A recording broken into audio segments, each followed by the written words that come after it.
Welcome to Below the Line, where we talk about working in Hollywood from the crew perspective. My name is Skid. I'm a former assistant director and your host. Quiet on the set.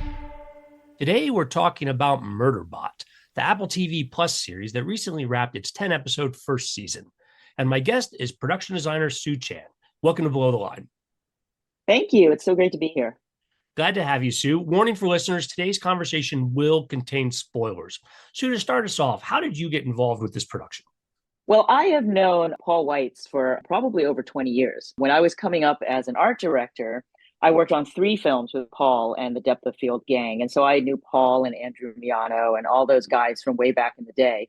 Chris Weitz, I knew of him because, of course, he was around. I've never worked directly with them. So over the years, as I rose as an art director and then moved into production design, we sort of, split off and went down different roads. And then when this came up, they contacted my agent and I thought, oh my God, how wonderful to catch up with them. And so, I sat down, I put a deck together like we do to pitch on anything. And I met with Paul and it was a lovely reunion. It really, really was great. I thought, even if I don't get the job, it's so nice to see Paul again in person. And Dan Balgoyan, who's another part of they've had such a tight group and they've been together for so many years. So it was lovely to see them. And so then when they decided to work with me again, it was just like old school days. It was really fun. Well, Sue, what were those early projects you worked on with them? So I did, it was called Synergy when we were working on it, but then it was ultimately called In Good Company. Okay. And then we did Little Fockers and we did American Dreams. So those are the 3 projects we did. And in fact, I was pregnant on one of them. And then I went and had my baby. And then the first project I had after having my daughter was another Paul Weitz project. So they sort of bookended my pregnancy and the birth of my child. And then all of our children were visiting us on set on Murderbot, and they're all in college or grown up. Andrew Miano, I think, also had a baby then, and all our kids are like now, adults. It's kind of great. So you had a history of working with Paul, but the work you did together wasn't specifically science fiction. Talk to me about what influences you brought when you were making your pitch. Oh, sure. Yeah, that is a good question because, it's not like you'd look at my resume prior to this and be like, oh, yeah, that's the person we want to design the sci-fi project. I did do sort of reality-based sci-fi projects leading into this. I'd done a film called Landscape with a Visible Hand. And of course, I'd done the big Marvel movie Shang-Chi. And so I'd done some visual effects heavy projects, both as art directors and then sort of more conceptually, building a sort of alternative reality of this world as a production designer. And so another movie I did called The Congress was also sort of leaning science fiction. And so when I approached this project, which is really hard science fiction, total world building, aircraft, all of it, I really went more for leaning into this idea of technology, today's technology, and where it would have ended up in 100 generations, for one thing. And then also looking at this idea of what alternate worlds would like different planets would look like.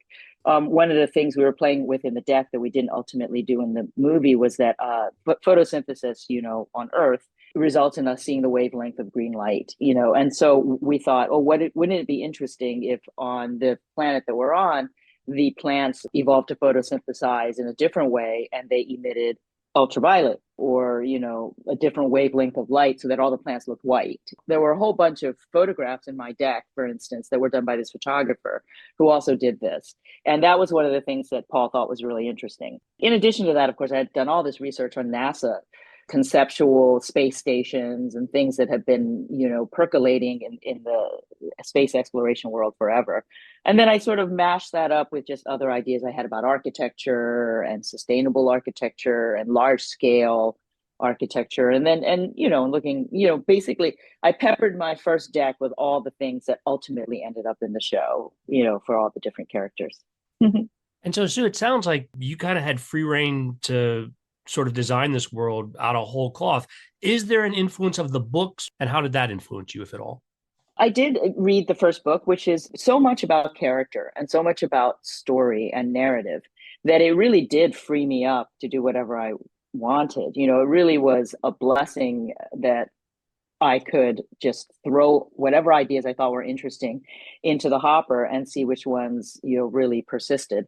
And so one of the things that was really important to Paul and Chris is that much like now, the big business creates this net around all of society and controls so much of what we do, whether explicitly or implicitly. And so this group of people, the Pres Ox team, are outside of this net, but are being forced to enter the net. And so the idea of bigger, faster, cheaper, like how would that happen in the far future? And how is the germ of that, the seed of that available now? So 3D printing is something that, we use in the art department already on a small scale. And it's already in society becoming a much bigger scale thing. Like 3D printed food is already happening. 3D printed buildings are happening. 3D printed rockets are happening. Like there's almost nothing now. 3D printed medical innovations, skin, all of it already sort of exists. So I planted that as our foundation for how the corporation rim would function. And so as a result, the corporation rim station, which turns up almost every other episode, is a 3D printed galactic habitat made out of an asteroid belt. Like they go in there, they core out the asteroid belt as if it's like an apple. They're eating all of its resources, and its little net of tendrils comes out. And then the whole station is built from this sort of mesh that they extend out and out and out. And then when they're done, they just move on. And they do this all over the place, and they recycle, and they keep basically mining the resources that they can legally obtain and use that to charge people for different renditions of what they build. And so they're 3D printed clothing. There are like vending machines that print clothes. That's where they get Murderbot's outfit in the last episode. The habitat has an object 3D printer and a food 3D printer. The hopper has an object 3D printer and a food 3D printer. And they're in the background, and they don't make a whole deal out of it. There are no scenes that particularly show that happening, but it really informed what we did. And so, the habitat, for instance, all of our locations, almost all of them were in quarries, because we really want to get a different look for each of the habitats. We have a red brick quarry, we have sort of a limestone quarry, and the colors that are in the substrate at these actual quarries are meant to represent what the corporation rim used to build each habitat. And so the colors that we chose are based on the colors of the sand or the soil or the rocks. So that was just very logical, and it was a fun way to think about it, and everything sort of rose from that. So that was that side of things. And then the other thing about the corporation rim is we're in that conference room, first of all. That's the first time we arrived there. And we actually recycled that conference room and turned it into the restaurant. And then we also then turned it into the hotel room that they stay in at the end, which is both a production, practical matter, space saving kind of thing. But it's also the kind of thing that would happen, in a purpose-built space station. Every space would be a module of the same space. Right, right. And so we didn't feel like we were cheating so much, even though that's what we do in the movie business, Yeah, But I can. think that, I think that if somebody really were to go back and watch each of them, they'd be like, oh yeah, the footprint is the same and the window shape is kind of the same, but that's okay because, you're at the same space station. So we had some fun with that. And then later on, when Murderbot and all of the team come back from the planet, we have to open up the world a little bit. So we found some great brutalist architecture out there in Toronto that we could like lean into some large plazas and really still kind of play with this idea that they are on something that is built out of this sort of solid mass of rock and substrate. And then Sean very judiciously followed our concept art for what the mesh would be like surrounding all of the sort of landscapes that people are living in. And so he built the mesh around in the sky. And wherever you see anything that would be sky, the mesh is represented. And he did a really great job of that, especially in episode 10. So I was really, really happy about that. And that Sean is Sean Faden. Sean Faden, our visual effects supervisor, was just a joy to work with, and his cohort, Danny. Sean and Danny were just terrific, and they ran visual effects and worked so closely with us. All of our concept artists who had been on since the very, very beginning when I started, all the work we did really built upon a foundation and then continued into visual effects. Sean Faden and I were both the earliest department heads on. And we started with Paul and Chris and Apple in October, really, of in October of 2022. okay. As early as that. So taking a step back, does that mean you had like a year of pre-production on this as far as pulling that together? Is that So we started filming in something like March of 2024, okay? but I started prep boots on the ground in November of 2023. However, I started concepting way before that in like October, November of 2022 because of strikes and casting and all of that. I've been really on this project for a very long time, but so Paul and Chris brought me on to help concept and really present to Apple what the show could look like.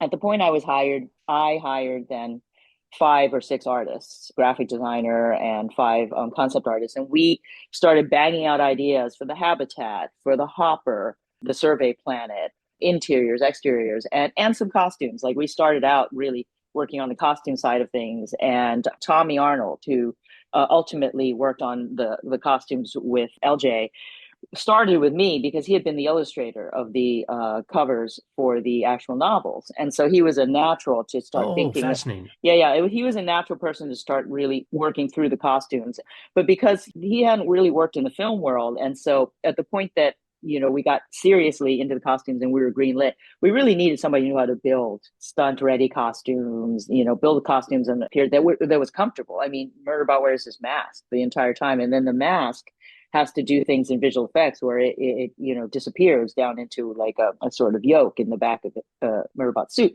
So I started that process, but then of course I was like, I'm not a costume designer, but we needed it really because you can't really talk about the world without talking about what Murderbot looks like and what the Delph sec unit looks like and what the Grey Chris sec unit looks like. And in fact, each of these characters is also tied to a habitat. So we have the Prezox habitat, which is a little janky, a little, pre-owned. It's been used a few times. It's the low rent version. And Murderbot is the sort of refurbished version of a Right. sec unit. And then you get to Delph, and they've spent a little more money. It's not the top of the line, but they're much more interested in profit. They're not environmentalists, and so the Prezox habitat has all of this green technology.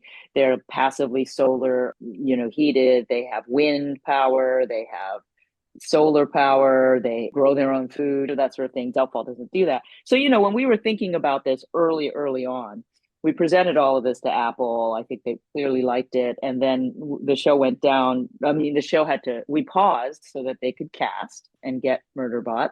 And then we continued, actually. Apple kept me and Sean on during the strikes very, very kindly so that we could keep developing the ideas, knowing that eventually we were going to go into full production. And so at that point, I think later after that, during pre, they brought in our super suit costume designer, LJ Shannon, and she started working on the suits. And then Tommy jumped back on with her. And we had already at that point designed the Corporation Rim logo, which is that sort of C symbol, which you see everywhere. Like we stick it in the lighting in the conference room, we put it in their suits. And, I don't remember exactly who had the idea or if everybody had the idea all at once. Might have been Chris. Let's try that in Murderbot's mask. Let's see how that Mm. looks. That led to ultimately what we ended up doing for the design. But, that wasn't the most popular design with the studio at first. I mean, I think they were really worried about it because it just didn't really look like a mask, Right. like. And there was always concerns about the fans, the artwork on the covers had always been more like a proper mask. But Alexander Skarsgård loved the mask, and Well, everybody that thought helps that was sell it just then.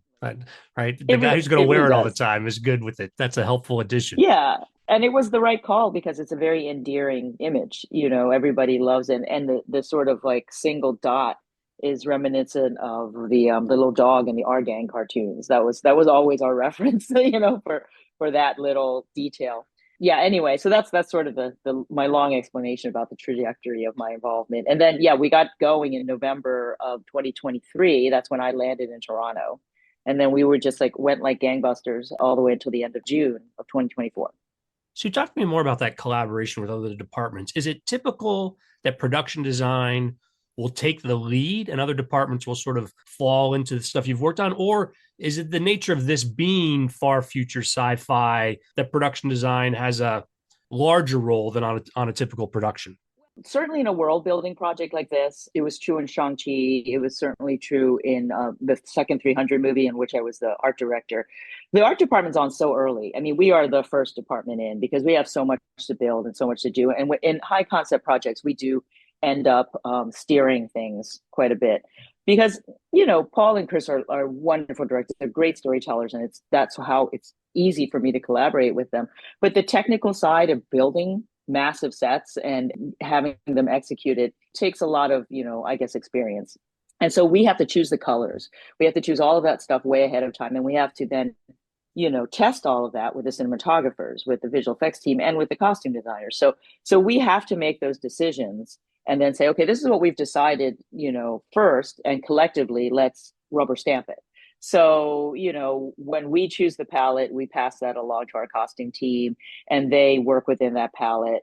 We say to the DP, this is what we're thinking of doing. Let's test it. And then let's find out what our latitude is within that range. The inside of the hopper is a good example. That's such a small space. And we had this cast with many, many, many skin tones. And so we had to make sure that everybody looked really good against those backgrounds. And so Toby Tobias Datum, who is the DP, who, by the way, I've also worked with in the past, we tested, varying ranges and values of the colors we were going to paint in there. And so that was that collaboration we did that with every set.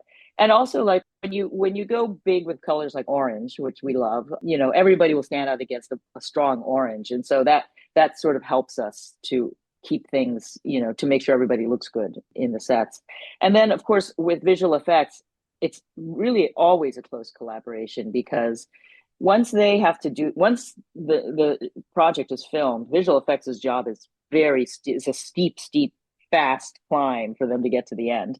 And so we have to give them as many assets as possible. So when we design the hopper or the habitat, it's a 3D object.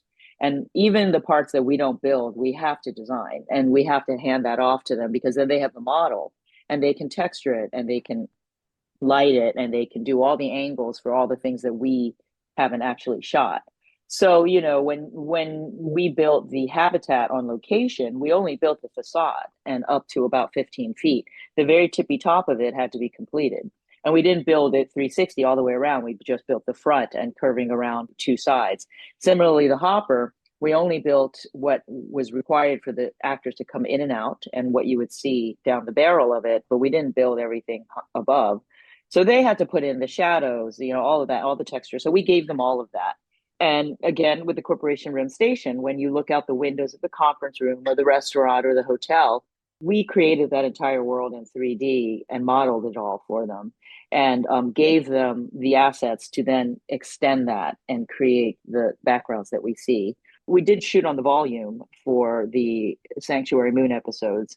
And we also used that same LED technology outside our windows, at least on one side on stage. So we were able to give them assets that their vendor could then build what should be seen on those LED screens in high definition, so that we were able to do a lot of stuff in camera, and it was, the motion graphics of it all was connected to the camera. So as the camera moved, the angles were appropriate. So, we're just constantly working with visual effects. The cinematographer, Toby, invited me to some of the early color timing sessions so that we would know what we put out there, how it might look when he times it. Similarly, Sean would invite me to many of the meetings with their vendors about ultimately the things that have to appear in front of camera, whether they hew closely enough to our design, and especially the Sanctuary Moon stuff. A lot of that was done in camera through the designs that we created. And then DNEG, I believe, I'm not sure exactly it was DNEG, who their vendor was, who would then turn it into the thing that we all saw on camera. You referenced the rise and fall of Sanctuary Moon, and that's the show within the show. It's a big part of the plot and Murderbot's favorite show. I want to come back to that. But before I do, some things you said about the Corporation Rim Station struck me. Certainly, the idea of corporate greed is a running theme of the show. And I think what you talk about with the Rim Station, that we do go back and forth over the course of the series, adds this consistent layer. And even those, like you said, those rooms where you reuse stuff, that's a consistent level of what the corporation is. But when you talk about the hopper and we talk about the various habitats, in this case, they're still from the corporation, yeah, but you're getting some personality or an opportunity to do some personality? Or are you trying to draw a contrast from what we've seen as this consistent corporation rim station? Or does the corporation have to have a presence there as well? And just kind of how do you balance that, or some of the specific ones for the show that struck you? So the backstory of how the corporation rim, charges people, let's say, to go to these planets and do it, they're basically leasing equipment to them. And so what they have perfected is the ability to drop into a remote place with a 3D printer, harvest material, quickly print out a cheap thing that they could live in. That's the bare minimum. 3D print a bunch of furniture, leave it there for them and say, okay, you're on your own. And by the way, if you damage anything, we'll charge you for it. And it's a bit like when you go to IKEA, right? You can either buy the higher end one for slightly more or the lower end one for way less. Is the quality between them actually sufficient to warrant what you're paying for in addition? Maybe not, but you feel as a consumer that they sold you on it, right? And so that's what they do. Basically, the corporation rim has the resources that other people don't, because they keep earning enough profit to engineer ways in which they can upsell the public on things and then convince them that they need them. So, one of the ways that the Pres Ox team personalizes their habitat is they just go in there and they paint all over it. Perhaps they're going to get charged later, but they can't help themselves because they want this beauty in their lives. They want to feel their culture, in the place that they're living, even if it's however many wormhole trips away from their home. This is something that they really care about. And so we wanted to express that in how their habitat looks. Whereas the other folks, they really don't care. And so another way that they upsell you on everything, and this is something that we didn't actually end up doing, but we had this idea that the whole time they were in the habitat, there could be ads. Like if they punched in that they wanted potato chips, they might get an ad that goes up just as we do on our phone, because it hears them talking about potato chips, Yes. and then they try to sell them on the barbecue flavor or the giant sized version of it, and they print more, and all you have to do is spend a couple credits to do that. And this is the kind of thing that the corporation room would do, but we just didn't have, the screen time to do all of that. So that's sort of the idea of how they function. And similarly, when you see the SecBot factory where Murderbot is built, this meant to look like a sort of third world sort of sweatshop situation in which people who are indentured, they just have to work off their indentured in this place that is probably not very sanitary. We have these sort of little bubbles that we designed that is also based on the same sort of inflatable technology that is easy to build.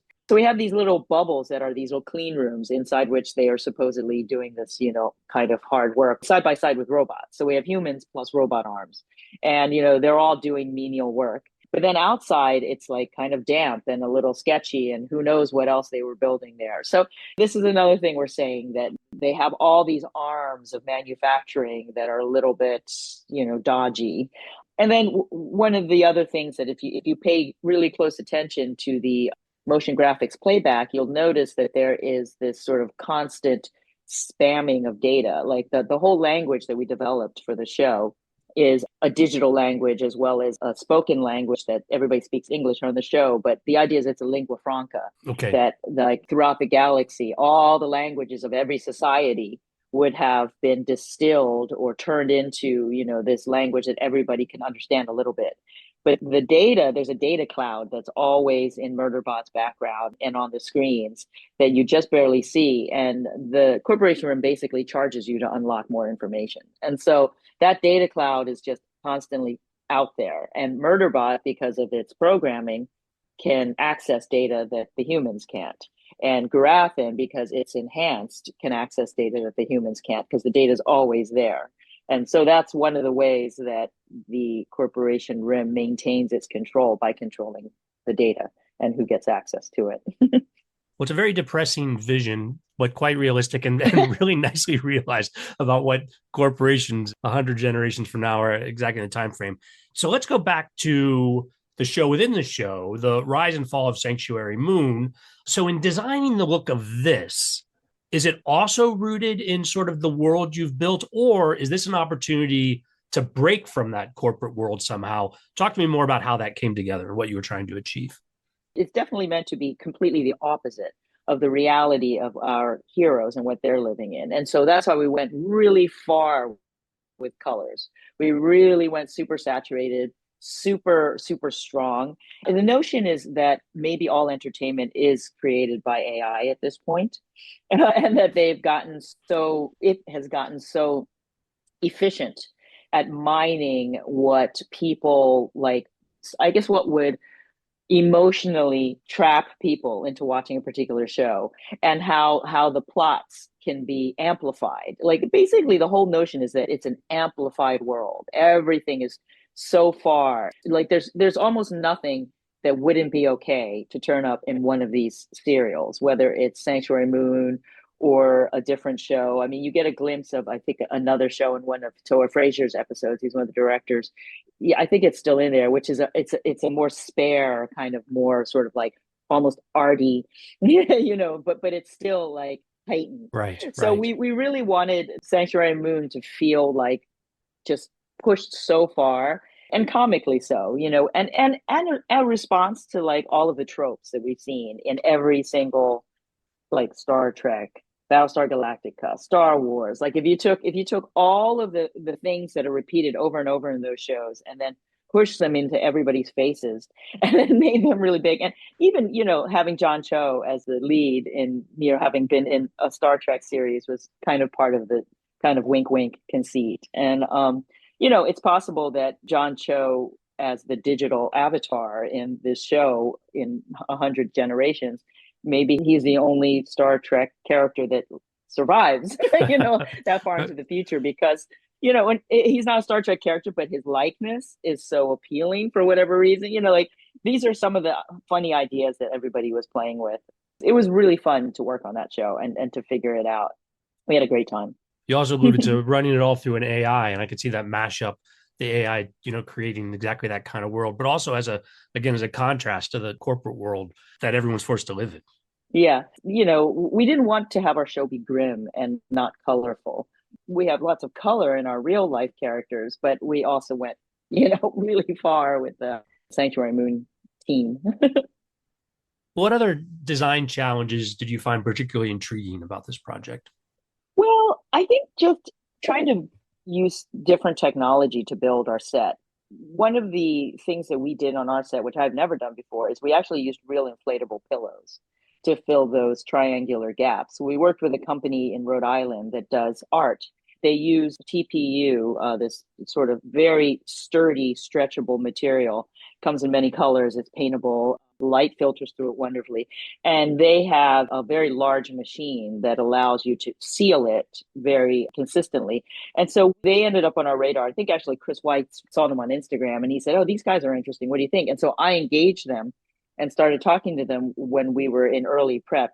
And I got my construction coordinator and my art director on board on a call with them. And there was definitely some resistance to doing this, because we'd always done it differently. We would have gotten plexiglass or vacuum form. We would have been limited in size to whatever the size of the material was. There were all kinds of things that we were like, but we know how to do it this way. So my team was a little bit like, I don't know if this is going to work. It's going to be expensive, blah, blah, blah.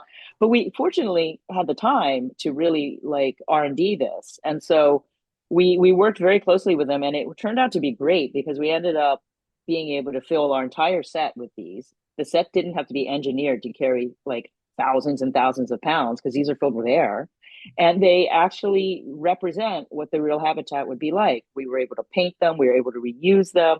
We were able to take them out on location. Toby and Daniel, our DPs, were able to light through them. And so the quality of light really felt like it would have felt if they were in a habitat, in an exterior. It was just, from a technical standpoint, I got to do things that I had not done before. I was really excited about that. Other challenges were that there was a lot of playback. Like whenever we shoot things in which there are screens, it's almost always a burn in, or you're limited to the size of the existing monitors and the way they look. And this is meant to be, many generations in the future. Like, how were we going to create playback that was not only going to look great, which happened because I had a terrific team led by Sumit.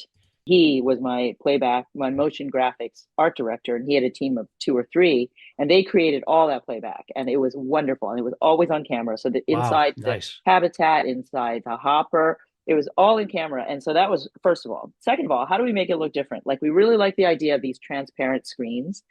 now there are these LED screens that are flexible and that are paper thin and that have really great graphics. And so we were able to purchase a bunch of these, and they curve. So we were able to build these sort of curved plexiglass encasements for them and play them back both in the hopper and then in the habitat. And then anybody who's really paying attention in episode, I think 10 and maybe in episodes 4, when Murderbot is being reprogrammed, we have these cylindrical monitors. So we were actually able to curve them into these plexiglass cylinders, and the playback looks like so. And that story wise is that like these drones who are like, basically programming sort of sec units all day, the data just scrolls and scrolls and scrolls, and they have to it scrolls in a circle. It doesn't just scroll down. It just and it's just being churned and it's being absorbed into their enhanced brains. And so that was really fun. Like we really got to push that sort of simple thing that you see in everything, which is, motion graphics playback, and do something a little different with it. So we had fun with that. And then, the challenges are always time, money, finding locations in Toronto that didn't look like Toronto. Mm. The quarries were very, very helpful. But we had a lot of exteriors. Fortunately, again, Sean Faden and the visual effects team were able to go out to, I think they might have gone to Utah and shot some really great footage Oh, right, right. That makes sense. that they were able to play back and kind of tie that in. We were at a red brick quarry, and so the Utah footage really dovetailed nicely with the quarry. And so it's a giant team effort. I feel sort of ridiculous taking too much credit for all of this world building stuff, because we all did it together, and I had a great team. But yeah, I mean, the challenges were also the virtues. What can I say? It was just a really fun, great project to work on. Well, I know that Apple was equally pleased. They've renewed the show for a second season. Is there anything you can tell us about that? You planning to go back to this world? I hope so. I mean, we've definitely been talking about it. I know what Paul and Chris generally what they have in mind for the next upcoming seasons. I don't think it's a secret that I think it will be maybe a condensation of the next few books into one season. I read that somewhere as well. Yes. Yeah, and so I am looking forward to doing something different, but I do expect to be involved. But what I've learned in working in this business for a while is that until I have a plane ticket, I'm not gonna I'm not gonna like take anything for granted. I think that we all love collaborating together, and it was definitely good. I think we'd all like to continue that. So I hope to be doing that. We'll see. Well, it would be fun to see where in this world it can go next. In the meantime, where else can we see your work? Well, as you know, I spent a lot of time working on this project. So, this is the only thing coming out now that I've worked on in recent memory. I'm currently in St. Louis doing a small film with Josephine Decker, who I had designed the film Shirley for. And it's actually kind of a pretty straightforward romantic comedy, but I think Josephine's hands, she'll do something interesting. So we're doing that now. I think that'll be a pretty fast schedule. There's no visual effects or anything, so I think it'll come out pretty quickly. And the last year was pretty quiet. It's been a quiet year, I think, in the industry in general. And I'm not in a hurry to kind of do projects that I don't find challenging, I guess, or with collaborators who I really adore and think are interesting. So I've not really worked on that much in the last year. So you're just gonna have to wait until this little movie I'm doing comes out. But I would, a movie that I did that is also science fiction that very few people have seen, which I think is kind of a nice like corollary to this, because it's in some ways the opposite, but also imagine corporate greed and the way, humans, I think, have to cope with the fact of being made obsolete, is Landscape with a Visible Hand, in which I also designed a language, a fictional language. It was the first time I got to do that. And that was right before I did this project. And so it'd be interesting to see, the sort of different ways in which science fiction is wrought, and how, authors are such a great source of inspiration for the things we do. And that was also based on a great novel, really basically looking at if aliens came and took over the world and they were benevolent and said, well, anything you want, you can have. You no longer have to work. You no longer have to make things. We'll make it all and it's free. What would happen to people? So that's the other side of it, sort of benevolent economics really isn't necessarily a good thing. So I don't know. It's great that all these ideas are swirling out there and I get to work on them. I have seen Landscape with Invisible Hand and Oh, strongly recommend the film. And listeners, if you haven't checked it out, definitely, yeah, it's worth your while. well, thanks. It was fun. I love science fiction. I mean, I could definitely swim in the science fiction pool for a long time. But I think it's because I like all kinds of stories. And the best science fiction I think could be set almost anywhere. That's what Paul and Chris are really great at, human stories. So I think that's really why people are responding to Murderbot. And again, the work you, with the support of the entire team, did in realizing this world really is fantastic, Sue. Good luck with the future projects. On that note, we'll call it a wrap. It was so much fun having you here. Oh, thank you so much. Thanks for having me. And I look forward to hearing the podcast. Please, let's have you back on again soon. All right. Thanks. Listeners, I always appreciate your feedback. My email address is skid@belowtheline.biz. That's B-I-Z. Belowtheline.biz is also our website, where you'll find more than 265 past episodes. So if you're a new listener, check out the catalog.